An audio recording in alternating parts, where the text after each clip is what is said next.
Federalist Number 6. By Alexander Hamilton. Concerning dangers from war between the states. The three last numbers of this work have been dedicated to an enumeration of the dangers to which we should be exposed, in a state of disunion, from the arms and arts of foreign nations. I shall now proceed to delineate dangers of a different, and, perhaps, still more alarming kind, those which will in all probability flow from dissensions between the states themselves, and from domestic factions and convulsions. These have been already in some instances slightly anticipated, but they deserve a more particular and more full investigation. If these states should either be wholly disunited, or only united in partial confederacies, a man must be far gone in utopian speculations, who can seriously doubt that the subdivisions into which they might be thrown, would have frequent and violent contests with each other. To presume a want of motives for such contests, as an argument against their existence, would be to forget that men are ambitious, vindictive, and rapacious. To look for a continuation of harmony between a number of independent unconnected sovereignties, situated in the same neighborhood, would be to disregard the uniform course of human events, and to set at defiance the accumulated experience of ages. The causes of hostility among nations are innumerable. There are some which have a general and almost constant operation upon the collective bodies of society. Of this description are the love of power, or the desire of preeminence and dominion, the jealousy of power, or the desire of equality and safety. There are others which have a more circumscribed, though an equally operative influence, within their spheres, such are the rivalships and competitions of commerce between commercial nations. And there are others, not less numerous than either of the former, which take their origin entirely in private passions, in the attachments, enmities, interests, hopes, and fears of leading individuals in the communities of which they are members. Men of this class, whether the favorites of a king or of a people, have in too many instances abused the confidence they possessed, and assuming the pretext of some public motive, have not scrupled to sacrifice the national tranquility to personal advantage, or personal gratification. The celebrated Pericles, in compliance with the resentments of a prostitute, at the expense of much of the blood and treasure of his countrymen, attacked, vanquished, and destroyed the city of the Samnians. The same man, stimulated by private pique against the Magurentions, another nation of Greece, or to avoid a prosecution with which he was threatened as an accomplice in a supposed theft of the statuary Phidias, or to get rid of the accusations prepared to be brought against him for dissipating the funds of the state in the purchase of popularity, or from a combination of all these causes, was the primitive author of that famous and fatal war, distinguished in the Grecian annals by the name of the Peloponnesian War, which, after various vicissitudes, intermissions, and renewals, terminated in the ruin of the Athenian Commonwealth. The ambitious cardinal, who was prime minister to Henry VIII, permitting his vanity to aspire to the triple crown, entertained hopes of succeeding in the acquisition of that splendid prize by the influence of the Emperor Charles V.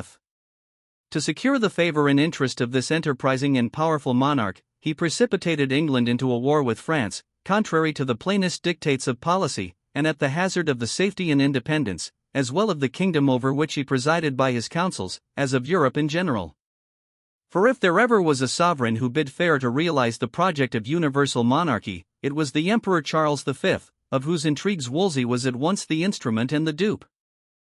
The influence which the bigotry of one female, the petulances of another, and the cabals of a third had in the contemporary policy, ferments, and pacifications of a considerable part of Europe, are topics that have been too often descanted upon not to be generally known. To multiply examples of the agency of personal considerations in the production of great national events, either foreign or domestic, according to their direction, would be an unnecessary waste of time. Those who have but a superficial acquaintance with the sources from which they are to be drawn, will themselves recollect a variety of instances, and those who have a tolerable knowledge of human nature, will not stand in need of such lights, to form their opinion either of the reality or extent of that agency. Perhaps, however, a reference, tending to illustrate the general principle, may with propriety be made to a case which has lately happened among ourselves. If Shays had not been a desperate debtor, it is much to be doubted whether Massachusetts would have been plunged into a civil war. But notwithstanding the concurring testimony of experience, in this particular, there are still to be found visionary, or designing men, who stand ready to advocate the paradox of perpetual peace between the states, though dismembered and alienated from each other.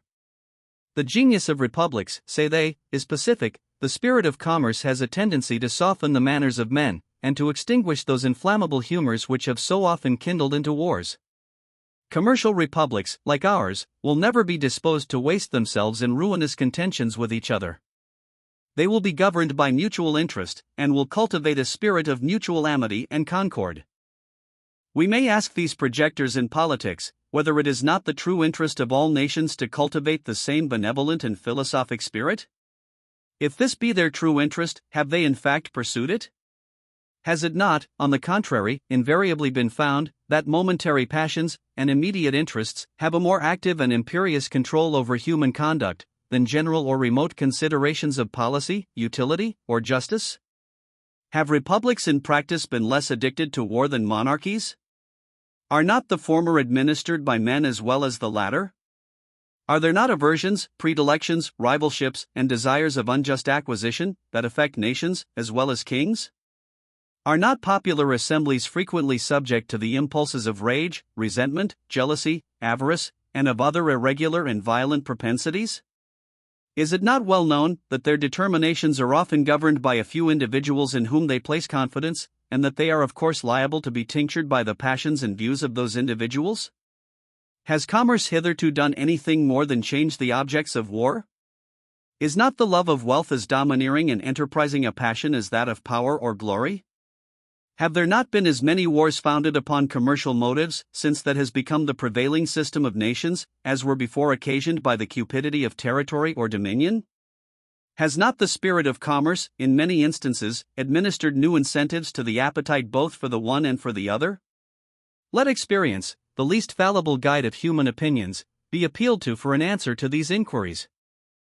Sparta, Athens, Rome, and Carthage were all republics, two of them, Athens and Carthage, of the commercial kind.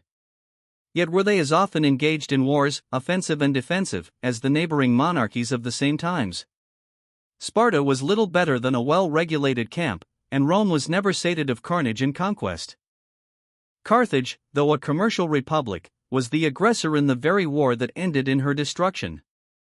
Hannibal had carried her arms into the heart of Italy, and even to the gates of Rome, before Scipio, in turn, gave him an overthrow in the territories of Carthage, and made a conquest of the Commonwealth.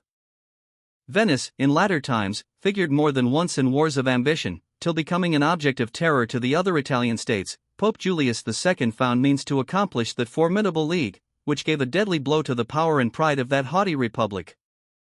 The provinces of Holland, till they were overwhelmed in debts and taxes, took a leading and conspicuous part in the wars of Europe. They had furious contests with England for the dominion of the sea, and were among the most persevering and most implacable of the opponents of Louis XIV. In the government of Britain, the representatives of the people compose one branch of the national legislature. Commerce has been for ages the predominant pursuit of that country. Yet few nations have been more frequently engaged in war, and the wars, in which that kingdom has been engaged, have in numerous instances proceeded from the people. There have been, if I may so express it, almost as many popular as royal wars. The cries of the nation and the importunities of their representatives have, upon various occasions, dragged their monarchs into war, or continued them in it, contrary to their inclinations, and sometimes contrary to the real interests of the state. In that memorable struggle for superiority, between the rival houses of Austria and Bourbon, which so long kept Europe in a flame, it is well known that the antipathies of the English against the French, seconding the ambition, or rather the avarice, of a favorite leader, protracted the war beyond the limits marked out by sound policy, and for a considerable time in opposition to the views of the court. The wars of these two last mentioned nations have in a great measure grown out of commercial considerations, the desire of supplanting, and the fear of being supplanted either in particular branches of traffic or in the general advantages of trade and navigation, and sometimes even the more culpable desire of sharing in the commerce of other nations, without their consent. The last war but two between Britain and Spain sprang from the attempts of the English merchants to prosecute an illicit trade with the Spanish Main. These unjustifiable practices on their part produced severities on the part of the Spaniards towards the subjects of Great Britain, which were not more justifiable, because they exceeded the bounds of a just retaliation, and were chargeable with inhumanity and cruelty. Many of the English who were taken on the Spanish coasts were sent to dig in the mines of Potosi, and by the usual progress of a spirit of resentment, the innocent were after a while confounded with the guilty in indiscriminate punishment. The complaints of the merchants kindled a violent flame throughout the nation, which soon after broke out in the House of Commons, and was communicated from that body to the ministry. Letters of reprisal were granted, and a war ensued, which, in its consequences, overthrew all the alliances that but 20 years before had been formed, with sanguine expectations of the most beneficial fruits. From this summary of what has taken place in other countries, whose situations have borne the nearest resemblance to our own, what reason can we have to confide in those reveries, which would seduce us into the expectation of peace and cordiality between the members of the present Confederacy, in a state of separation? Have we not already seen enough of the fallacy and extravagance of those idle theories which have amused us with promises of an exemption from the imperfections, the weaknesses, and the evils incident to society in every shape? Is it not time to awake from the deceitful dream of a golden age, and to adopt as a practical maxim for the direction of our political conduct, that we, as well as the other inhabitants of the globe, are yet remote from the happy empire of perfect wisdom and perfect virtue? Let the point of extreme depression to which our national dignity and credit have sunk, let the inconveniencies felt everywhere from a lax and ill administration of government, let the revolt of a part of the state of North Carolina, the late menacing disturbances in Pennsylvania, and the actual insurrections and rebellions in Massachusetts, declare. So far is the general sense of mankind from corresponding with the tenets of those who endeavor to lull asleep our apprehensions of discord and hostility between the states, in the event of disunion, that it has from long observation of the progress of society become a sort of axiom in politics, that vicinity, or nearness of situation, constitutes nations' natural enemies. An intelligent writer expresses himself on this subject to this effect: neighboring nations, says he, are naturally enemies of each other, unless their common weakness forces them to league in a confederate republic, and their constitution prevents the differences that neighborhood occasions, extinguishing that secret jealousy, which disposes all states to aggrandize themselves at the expense of their neighbors. This passage, at the same time, points out the evil and suggests the remedy. Publius.